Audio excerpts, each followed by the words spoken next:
I'm Megan Smith. I'm in my work day job, I'm the US Chief Technology Officer, but today, because I'm actually on the MIT board on leave, I'm in my personal capacity, doing many different things here, working on MIT things with you.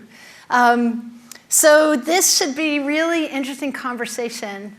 All of us are part of trying to figure out how we're going to have all the people on the planet included in making and designing and creating and writing and all the things that need to happen to be a full participant in the world, and also to solve all of our hardest challenges. And this particular story, space, right? It's captured our imagination for all of human time. And it's the Star Trek 50th anniversary right now. And that is such an extraordinary story in itself, of sort of the fiction side of what could be possible. Look at see there. But Katherine Johnson, who was one of the three main characters you just saw, is up here on the right.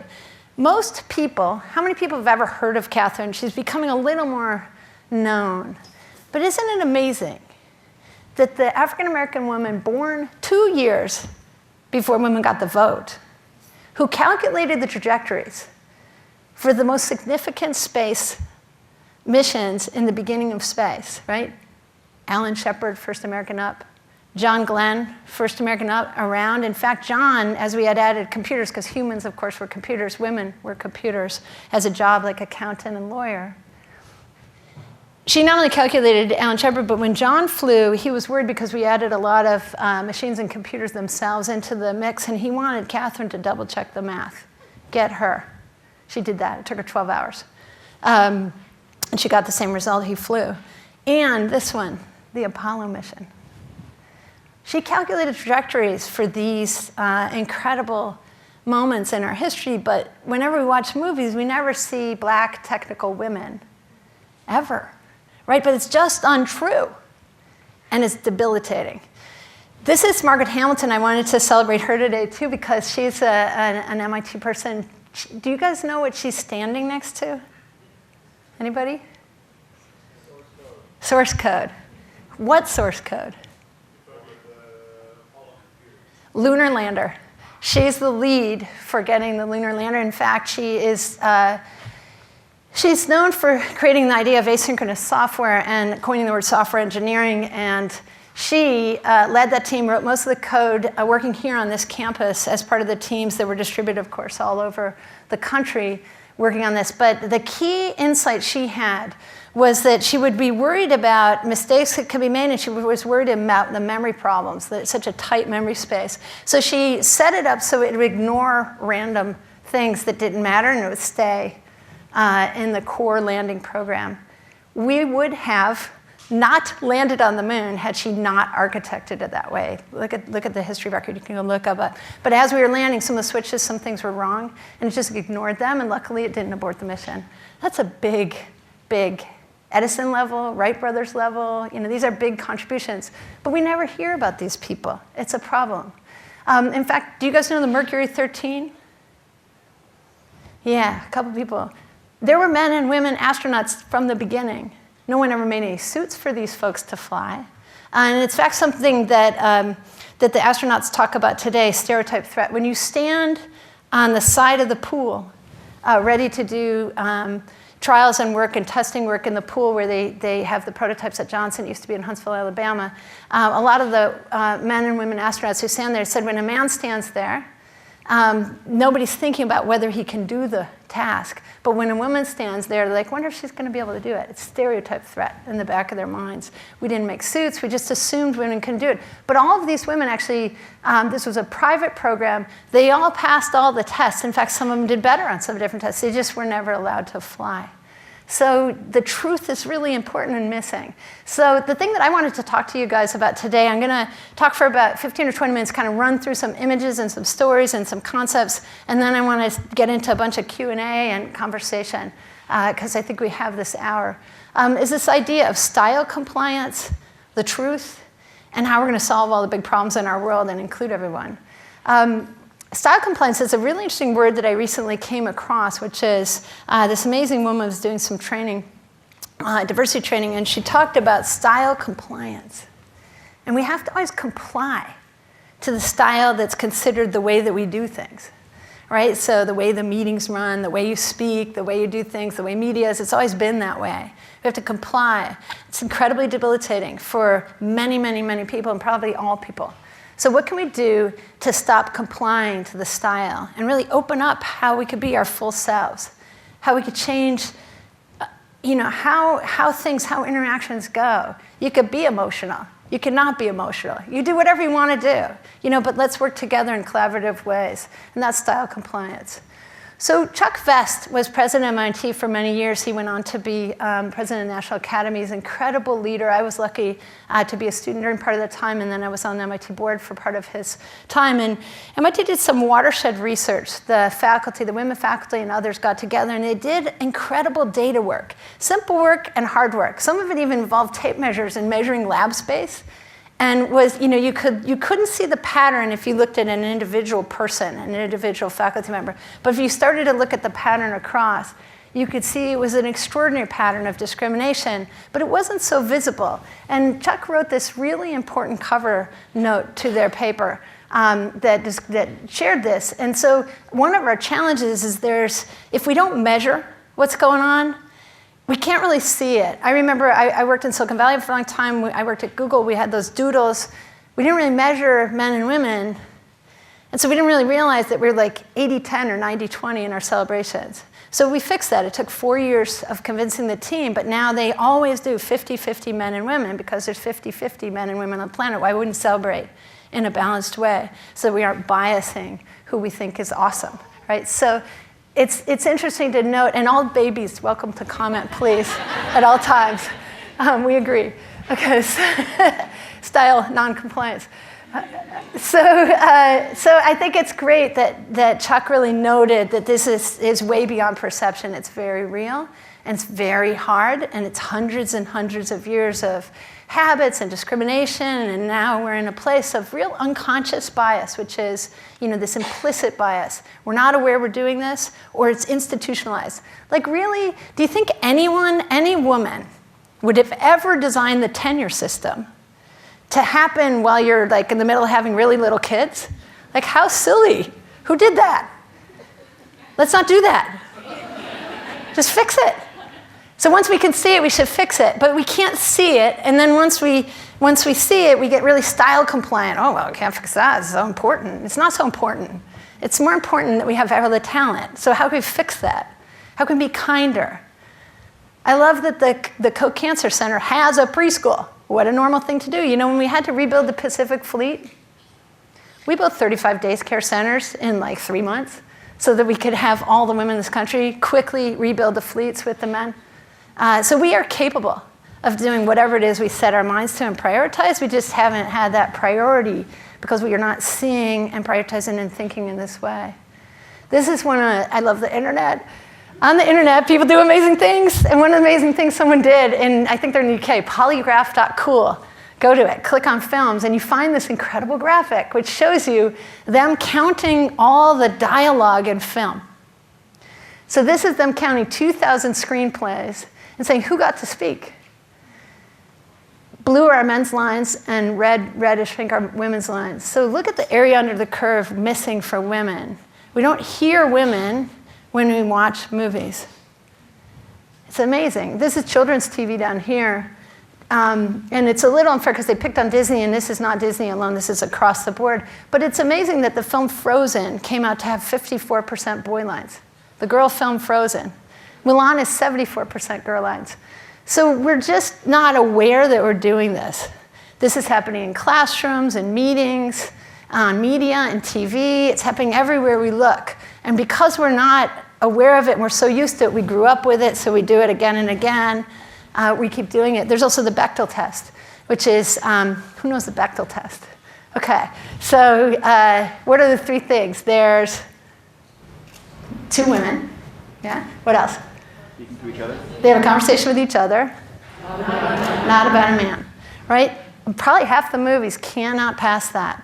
Or they do kind of that Smurf thing where there's one person, or Minions. No women? There's really no women in the Minions? How are they doing that? This is This is interesting, which is the age skew that they found. And they have some disclaimers about they think they're about 90% accurate, but really great data. I wanted to bring Ida B. Wells up because we're talking about data. How many people know about Ida B. Wells? A handful of people. Ida's one of the most significant data scientists our country has ever seen in using data for massive social change and comprehension of something that was very wrong. So she was this incredible journalist. She was deeply affected by the lynchings that were going on in the country in the late 1800s, and personally, and then could start to see the patterns, and she started to collect the data. And she was able to show the pattern of discrimination in lynchings and do the journalism work that really got the country to start to shift. She was a profound leader. These are some of her papers that she worked on with Frederick Douglass. I love the Columbian Exposition, the Chicago World's Fair. Right? That was amazing, right? That was the one where everybody was focused on lighting and electricity and all this celebration. It's also a devastating time for our country. They had to protest the fair to try to get African-American innovators to be able to exhibit. And guess what happened? They didn't let them in. So it's been going on a long, forever time. The other one I think is interesting is this woman, I think it's Josephine Cochran. The only place she celebrated that I could find was in a Romanian stamp. But she had the first prize for her section at the fair. And it was the invention of the dishwasher. And her company went on to get merged in. It is KitchenAid now. I just never heard of her. She's this great inventor. And in fact, the exact design she has is the same design that's in all our houses. She built a company, and it was largely an industrial play for for hotels and others. Very, very successful. Never heard of her. So I brought the Declaration of Sentiments to you guys at the 30th anniversary, a copy of it. Who knows what this is? Yeah, it's interesting. So Declaration of Sentiments was written in Seneca Falls by Elizabeth Cady Stanton, Lucretia Mott, and some others, and they ratified it there. It's the most comprehensive document ever written on women's rights in those days. It includes fair pay, it includes access to different professions. In this one, they list, I think, finance, no, so they list medicine and law, a couple other places. We would do tech, finance, C-suite, but it's still, many of the things they're writing about, access to ministry, access to the vote, access to political process, public institutions, et cetera, divorce laws, on and on and on. They had no rights. What I love is it's the best of America because it's signed by men and women together, working together, people together, changing. It's two-thirds women, one-third men, including Frederick Douglass, who was great friends of all of them. We launched a treasure hunt, Find the Sentiments, for this document because like most of women's history, it's just missing. So we have, our fundamental documents. They're in the Hall of Records at the archives, but the US archivist and I launched this because we're missing this. We're missing so much of our history. We don't know about it. This is related to that. In 1913, Alice Paul. How many people know Alice Paul?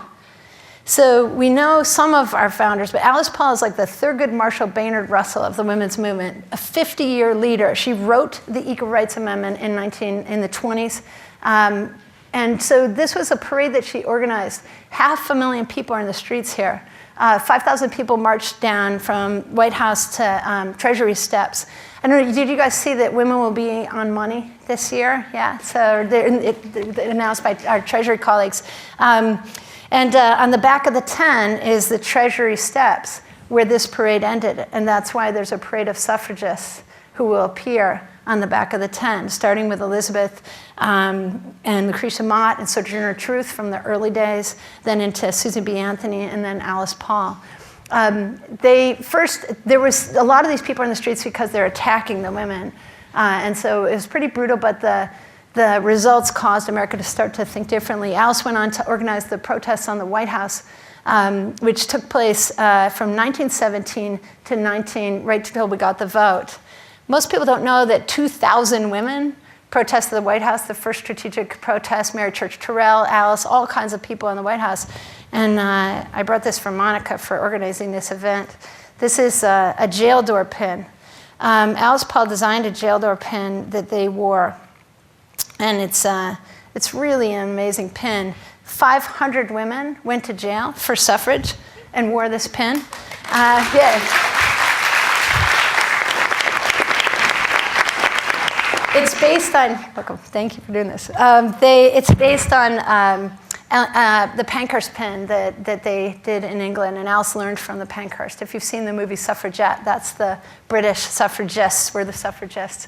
But we need to know these stories, because it changes how we understand the future.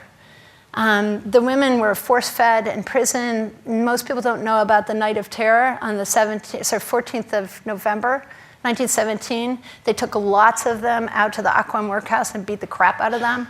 So, that kind of those stories that really started to change things.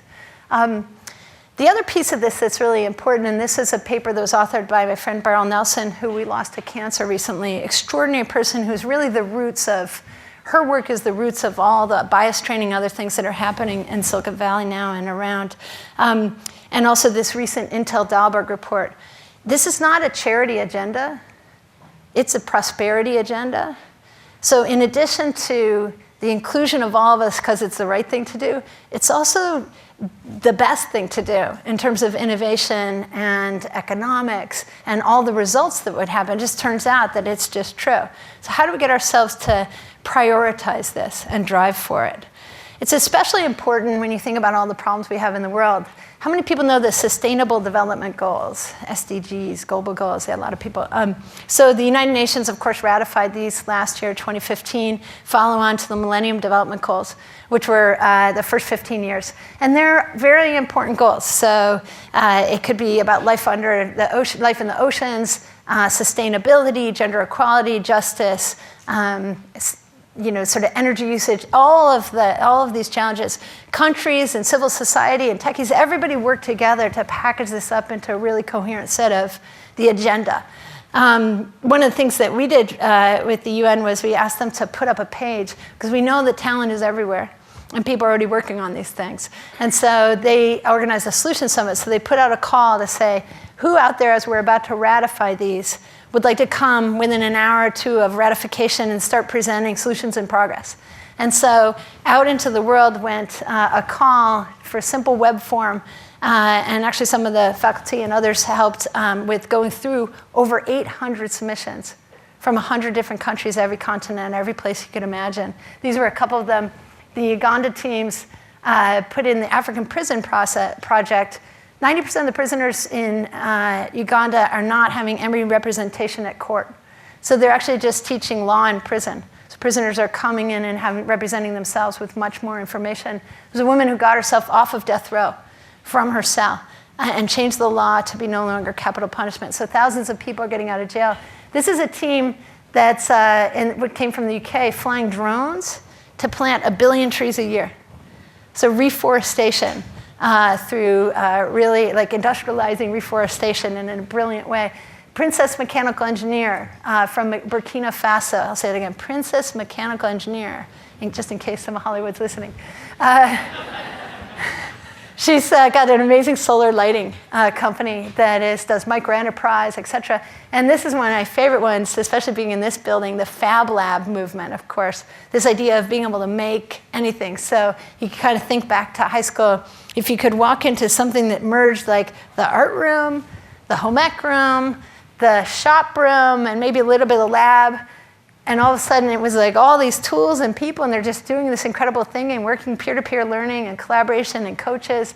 So that's this Fab Lab movement that started here and now is all over the world. Fab 12, 13, I think, just met in Shenzhen. Last year it was in Boston, the year before in Barcelona. This is a movement of hundreds of Fab Lab spaces all around. It's been slowly growing. We're hoping that it's going to move out. Like in the beginning of the internet, sort of 1996, 97, everybody thought everyone was crazy, but it wasn't until 1999 we're like, I think this is going to work. So I think we're a little before that 99 moment, but we're starting to see libraries and schools and people are starting to add this space. This particular one is floating in the Amazon. And this is a group, indigenous group from Peru and Bolivia who are building this amazing thing. This is their prototype designs. It can break apart and go upriver. What would the extraordinary talent that's so bio-informed and indigenous skills and other kinds of skills do if they had those kinds of tools to invent and innovate community solutions and global solutions. How extraordinary. So that's a great thing, and the maker movement is live and well, and as you see this map from the Fab Lab teams all over the world. This particular graphic is from South America. It's all the different countries and all their different working groups. All kinds of incredible things they're doing. The middle one is Rec to Tech. In Baltimore, there's rec centers. In the industrial age, we created a lot of rec centers. We can use those spaces just like we can use Ag Extension or other spaces that are in our communities everywhere and flip them into maker spaces. And that's what Rec to Tech is. They have Mega for the big kids and Nano for the little kids. And like Apple Genius Bar, the big kids help the little kids. So, these kids are like Mark Zuckerberg. They're 13. They are beginning their journey. They had done Black Girls Code, and Olivia here had made this fabulous game. It's a little bit like Flappy Birds with beautiful graphics. Kimura made this app up top. So solving big problems. This one is addressing domestic violence. So she has her phone listening to the ambient noise. And when it hears things that shouldn't be going on in your house, it asks you, hey, are you okay? Would you like to call the police? Do you need some information? What an incredible idea. And how do we expand? How do we stop being style compliant to thinking that the kids should do only things that are like game-ish? How do we expand that out in the way I see Mitch, that's getting kids to have these tools to make whatever kinds of things they could do with Scratch or whatever they would come into. And that's what this is really about, empowering them and knowing. And we're going to be hosting Next Gen High School work next week in the White House with some of my colleagues. And it's how do we make school way more fun, way more like music class and art class and PE class for the STEM classes. In the world, there's all kinds of hackathons. We'll be hosting a hackathon here in Boston. The city has put together countering opioid challenges. That amazing. And so this is the National Day of Civic Hacking. People are really solving things by coming together in diverse ways with diverse ideas and using our new methodologies. Brainstorming at a table, getting cross skills together and going. One of my favorite ones this year is all these cities participated. This happens in June nationally, including some of the promise zones, some of our poorest places, who could, if they got scrubbed in on some of these new methods that we use, and included, we could solve a lot of problems together because people there really know what the real challenges are, and they have incredible, extraordinary talent to bring to the table. Working on police data, data-driven justice, the open kinds of data science we could do. What would Ida do with what's going on in the country right now? How would she guide us, and how can we channel what Ida Wells would say? And we're doing work like this later today in Boston on the data-driven justice program that some of my colleagues at work created. We have, I think, about 25% of the country's jurisdictions now in that data sharing, solution making mode. Justine Cassell was a faculty member here for a while. She's now at Carnegie Mellon. It's so interesting to me to see her AI team. Have you ever seen an artificial intelligence team look like this? I've never seen one on TV like this. They are awesome. The work they're doing is called social AI, and they're figuring out how to help kids in school with their work, especially first and second graders, with sort of avatars and AI techniques. Brilliant. So broadening, not being so style compliant. Media keeps telling us that AI is about certain things, which we want. We want self-driving cars. We want to solve our traffic problems. We want our smart cities, but we also want our smart communities. And so we want, luckily, I was part of founding the Malala Fund. I was just with Malala last weekend because we were at a wedding, and she was saying to me, yeah, the tech community and the nonprofit community don't work together. Why are we doing that? From the voice of a teenager saying, yeah, I agree. Let's change that. And so all of that mixed up, why doesn't the nonprofit community learn some of the tech skills? Why doesn't the tech community start adopting some of the things and just mixing up? Because we have 7 billion plus people. So if we are less style compliant, and we broaden what we're willing to work on, and broaden what we think, because I think our biggest challenge in tech and innovation is that we think certain people do it and certain people don't. It's really a culture problem. And the people who are in the culture can't imagine why people don't get it to join. And the people out of culture are like completely repelled by things we're doing, so we have to figure out what that is. And we've got to kind of merge this group together and get people to be confident in creativity, confident in however they want to solve. And part of the thing that I've noticed is these are the meetups, for example. They're all over the country. There's these tech meetups we could tap into and get them connected to their civil society and their government sectors. We've got, this is the Grace Hopper celebration. It's a little bit dark, but 12,000 women meet every October who are computer scientists and techies. Can we pull them in? President really working really hard on active STEM, fun, engaging. Let's not have 20% of our high school customers leave. What are we doing to get people into coding? So the vice president's in St. Louis today working on a coding boot camp there that was started by the NAACP in northern St. Louis together with the coding boot camp folks. Because in 2-3 months, we can get people into these projects. We're doing this also with the federal employees. It's, computer science is not rocket science. And we can pull people in. How do we get more entrepreneurial folks in? How do we stop just funding, sort of 3 main states and 6 major cities? How do we get everybody, pull all different people, all different places, and really go for it? Hispanic women are some of the largest growing founder group in our country. And so how are we making sure they're getting seed capital in Series A and B, because we know there's a lot of discrimination. And I've even had colleagues from Media Lab who've gone to go fund their companies, women who've had their venture capitalists try to sleep with them. I mean, it's not madman anymore. We need to get rid of this weird behaviors that we have, so we have to change our culture. Mixing up people, these are the meetup folks together with those solving problems like Rec to Tech, or one of my favorites is Red Hook Initiative in Brooklyn. One of those super cool incubators. How many people have ever been in an incubator share space? Yeah, a lot of people, most of us, right? We know what that is. Most people don't know what that is. So they've gone over the public housing project next door and recruited all of the 16 to 22-year-olds they could find and given them an internship. And their job is to go undigital divide their neighborhood, their community, and help out on all the projects. And so all of a sudden, we're creating flow between lots of talent and lots of communities. Using footprints, like MIT's doing this, welcoming people into the national labs.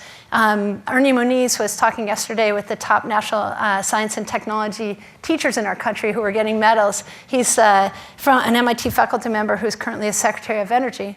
And he said that one of the great moments for him was getting to visit Bell Labs as a kid. And so how do we give people that spark experience? Oh, this is for something. This is fun. You probably all can feel that if you're doing tech stuff. What was that moment for you? How do we make sure everybody gets that in their life? We're doing a lot of work on upgrading the quality of government services. These are some of the different engagement sites. Extractive industries.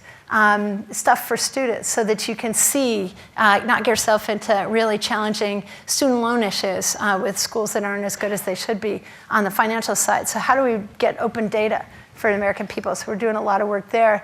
And there's work all over the world with solving governmental problems.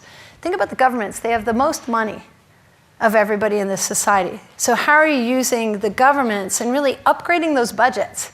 And not just, as Malala said, having tech folks over here and nonprofit or other people over here. Why aren't we just mixing it up with everybody? So my favorite innovation lately is the chief science officers of Arizona, who they just elect kids in their schools. They have 150 kids, and you're elected as a chief science officer, and they're in changing things in ways that are really extraordinary. So this is a 7th grade girl. She was standing up and saying, my friends don't like math. So I told them, you got to stop, because math is really important. And she went off onto this whole amazing lecture. That's a very different experience. Most 7th graders aren't hearing that from each other. And so how do we help give those kids a platform in their schools? So I'm going to just pivot into visibility stories a little bit. This is a quote from the Jefferson Memorial. And it's really about how he's saying, I'm not a fan of rapid change of law, but when our human mind progresses and we understand new things, we need to adapt into that, right? We can't put on the coat we wore as a boy, much like we can't live with under the regimes of our barbarous ancestors. And so we now are waking up, right? And we have data science and we have these things. So how do we use that? And I believe history and surfacing the truth, which we started with this morning, is the most important. One of my favorite things that's going on right now is the Hokulea, Polynesian sailing vessel. So that's how the Polynesians got around. There's one right now sailing around the world, and in fact, it's going up the St. Lawrence. They don't use a compass. They don't use anything. They just use themselves.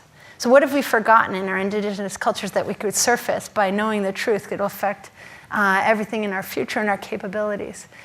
This is an older image of a family visiting DC, and it's really striking about where we're coming from. You can't even see the girl in this picture. She's blending in with her mom's dress. So how do we get both kids up there for the photo? Gloria Steinem says, women have always been an equal part of the past, just haven't been an equal part of history. I've been researching Eliza Hamilton and Alexander Hamilton's mom. They're very different from who are being portrayed, even though it's one of my favorite plays on Broadway. The women are not as passive or as obsessed, the Bechdel test, as you see. It's just not true. And Alexander Hamilton's mother was not a whore. She was an amazing person who probably was the single most biggest influence on his resilience, and we can talk more about that. Robert Taylor, first African-American graduate of MIT, wrote a thesis at the 50-year anniversary saying there was no full emancipation until we had STEM equality, 1911. Very interesting. MIT has always had great history about inclusion. These are some of the different things people were doing. They taught in the beginning for free at night, just like edX. They did it from the first year. And at the Lowell Academy, he had tons of people, tons of women in it. Interesting. Alexander Graham Bell went to a physics lecture, and the labs were open, and so we included him. He was the teacher of the deaf. He wasn't a physics inventor, but boy, did we need his invention. So we've been working on these untold stories. Do you see the women in this picture? Does anybody know this story? This is the ENIAC. ENIAC is the first digital computer in the United States. It was like the imitation game founded during the war. The women here are the first digital programmers in America. This is an almost lost story, but the first sort routines, the first computer science, they thought of computer science as operating a machine. The machine was the deal. And so they left them out of the story as if they were nothing, but they were incredible. And so the stories are coming back. Of course, Grace Hopper invented coding languages. Katherine Johnson, we talked about. In more modern history, the Mac team. It's only recently that finally there's been one woman in the Jobs movies. But actually, if you look at the historic record, it's about 40% women. Joanna Hoffman up there was the product manager. Kate Winslet just won the Golden Globe for playing her. Susan Kare was just, Joanna was talking about Susan here. And you can see in the signatures inside the Mac, there were a lot of women, the head of manufacturing. Susan did all the graphics. So she's the front end, Bill's the back end of everything we visually see. What a profound influence on the world, the leader of design. Here at the Media Lab during the 30th anniversary, we noticed that these were the public record out on Wikipedia. And Roz Picard was on stage, and she showed this picture, and I never knew that women and people of color had been part of these teams. And there they are. And also, Roz wasn't even listed in the Wikipedia page, which was crazy. So what are we doing on the public record, and how do we fix that? How do we help our colleagues who are deeply gender and racially imbalanced in Hollywood fix their teams so they can fix the stories? And also, I don't think that Edison's stuff is in packages in a box, but Grace Hopper's is. So we need to display this stuff and celebrate it. We went and found her archive. It was amazing. So we want to have her stuff in the American History Museum, prominent, central, because code, flight, light, these are fundamental inventions. So back to space, two last images. One is an astronaut once said to me that this is the only thing you can really, really see well from space. You see a lot of things in terms of a distinct human-made thing. You can spy, you can sort of see, you can see the light, so you see all the human activity. You can sort of see the Great Wall, but he said you can see this line. It's the border between Pakistan and India. And he said it felt like a knife had cut the planet, a light knife. So we've got a lot of challenges and things to do to get everyone to get along and make sure everybody's capable and focused on the prosperity of all of us. And there really have been 4 women in space together. So let's tell that story. So thank you. And I don't know if there's time for a little bit of questions. Yeah, okay, cool. A couple questions. Thanks.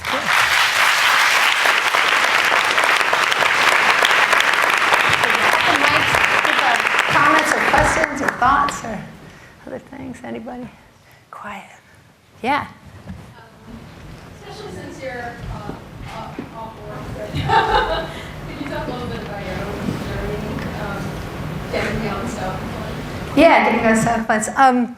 I think one of the key things, I was actually talking to the science teachers yesterday, the key things for me was I was always around a lot of entrepreneurs. Both my parents were very entrepreneurial, my dad locally. My dad started the recycling center, my mom they together started the bike clubs in Buffalo. They did a lot of local engagement work in addition to their jobs.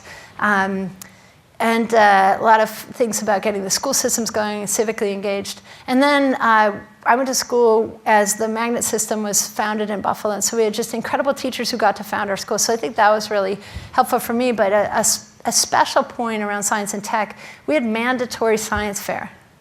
And so we had to do this. And so we got clued in, because I think one of the things we know from research that definitely affected me was you need to try this stuff and do it. Otherwise, you think it's for other people, because everything you're seeing is telling you that. So until you try it, you don't really realize that it's fun and that you could actually do it and you can be part of that and get that early confidence. The other thing that was critical for me was it was during the energy crisis, and President Carter was putting solar panels on the White House. We had a lot of challenges, and so I ended up doing all of my early science fair work in solar and wind and storage and kind of all the green energy stuff. So that was critical, and I think that's the other part of the research is know what it's for. And then encouragement, right? And knowing that people like you do this. Those are the 4 key things to pulling any person into STEM. So I had that. I ended up, there was a faculty member here named Professor Bly who was doing a really cool, he had the solar houses on the end of Briggs Field, and they were doing great work. Unfortunately, as Carter went out of power and Reagan came into power, a lot of the funding for green energy went away because it was more, the crisis went away and it was more environmentally pushed, and there was one group on that's sort of more the left. The right wasn't looking at it from a security perspective as much as they are now, or from a financial perspective, and then everybody wasn't looking at climate change. So we had this moment. In fact, Ellie Sachs and I, Ellie is one of the key inventors of 3D printing, he was going towards green energy too at the time and ended up steering into manufacturing. He's back in a solar company, which is great. So I ended up coming over to Media Lab instead of doing green energy. And in the beginnings, I saw Patty in here somewhere, but and Mitch was just starting the Lego work. It was incredible in the lab, as it still is. Such an amazing time. And so that, and then a funny story around Nicholas, it's right here. I had studied a lot of Spanish, and so I said to Nicholas, hey, I want to work overseas. Do you have any ideas? I want to go somewhere where they speak Spanish. He's like, okay, how about Tokyo? So I ended up, he knew some people, and he told me to go interview for a really neat job that was happening at Apple. So I went to Japan. I really recommend to people to go outside the country at any point and work there, because you learn both the culture of being sort of in that tourist or that mode, but also you learn their business and their work culture in a new way, and it's really awesome experience. Some of that. And then I went to Silicon Valley. Other questions? Yeah. We go to education because we have so many companies and we want to start very good planning solutions. But I see a lot of these initiatives around working with traditional thinking focus on the job market, tech for hire. How can we work on training our new generations to invent and think of jobs that we don't even know they exist? Right, because just sort of how do we, I think there were 2 parts to your question. One is like, a lot of times people focus on the kids instead of the people who are also already grown up and could jump in, especially because many people now are going to live for a very long time. So we need them to keep learning and evolving, sort of lifelong kindergarten, right? So can we keep doing that? And then, so kids and then also how do we just get people engaged in the invention? Because actually, if you look at most jobs, like a large number of the jobs that have been created in the last decade, no one could have predicted their existence. Uber drivers, this whole idea of the sharing economy that's emerged in such an exciting way. So, and the challenges and the policy challenges around that. I think a couple things. One of the things that we're working on the national security teams in my sort of day job, they really can see, the greatest asset of our country is our people. And the fact that we are so diverse is our greatest asset. How do we diversify our national security teams? How do we diversify all our teams globally or nationally across? And so there's work to be done in hiring. And we're working on sort of that short list of you're crazy if you're not already doing this.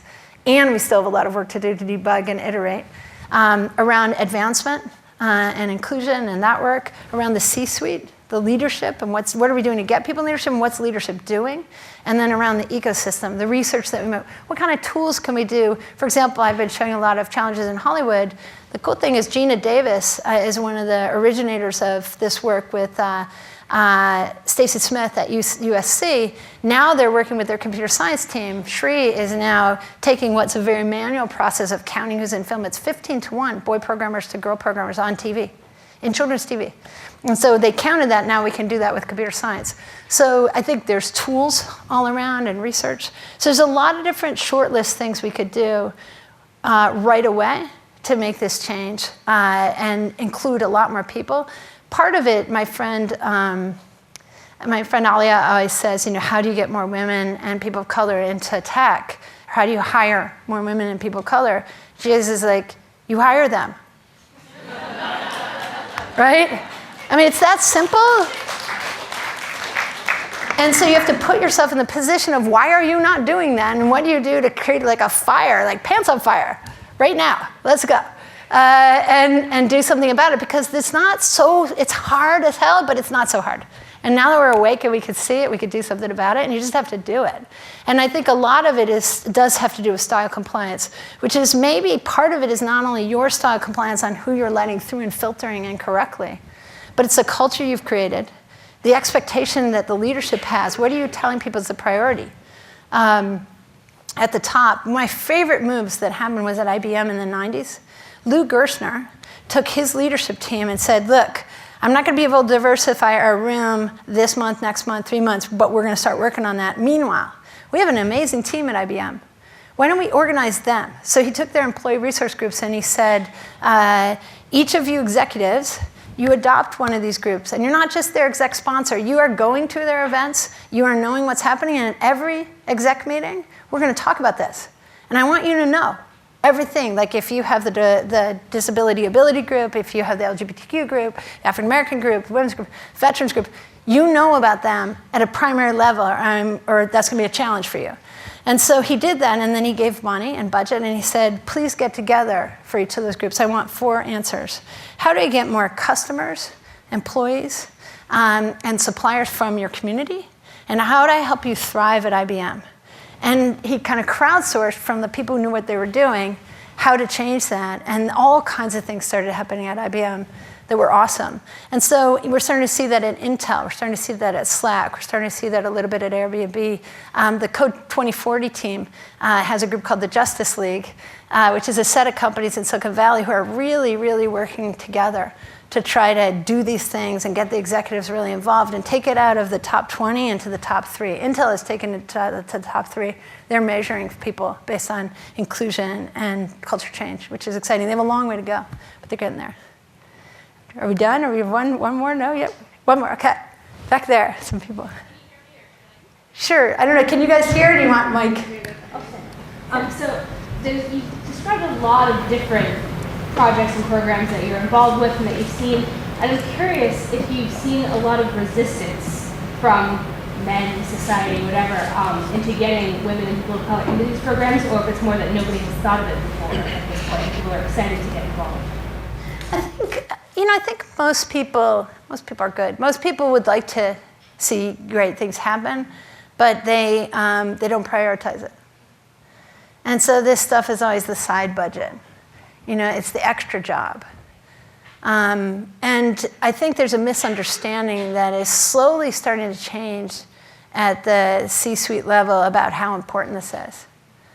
Certainly in the national security teams, we're seeing that. I mean, the top of the top leadership of like how critical, how much value would happen if the culture was different on behalf of the American people, and everyone was included at all levels. And that's hard because this is serious culture change, and yet we can do it. We've done it before, and we can do it in a step function too if we jam ourselves in certain ways. So it takes leadership to create the space for that, to prioritize that, to realize you're making people style comply, and then go get the training and go get the tools. And it's really hard because it's less overt than the police officer walking up to the 3 women and being like, really? To people just start doing it in a systemic way, microaggression all day. One of the things from the Jobs movie, Joanna is a physics grad from MIT from Eastern Europe who immigrated to the United States. She's super tough, right? So in the middle of the thing, there's 2 or 3 moments where I was like, we need to do science, mystery science theater on this film. Because I know Joanna, that's not Joanna. You know, that's like, just like in the Hamilton play, Eliza Hamilton, if you read the Wikipedia about her, I think she's more the Angelica character. She's supposed to be tomboyish and really, quickly spoken. There's even a place where it talks about how she helped with the Federalist Papers. We don't know that. We need to know that. I collect children's books, and I just found this Founding Mothers one. So why don't we talk about the Founding Fathers and the Founding Mothers? Why don't we just change our language? Secretary of Defense, Carter, is changing the language. You cannot say the word fireman anymore. You cannot say these things. You say firefighter, and he's changing all of the words because they actually matter.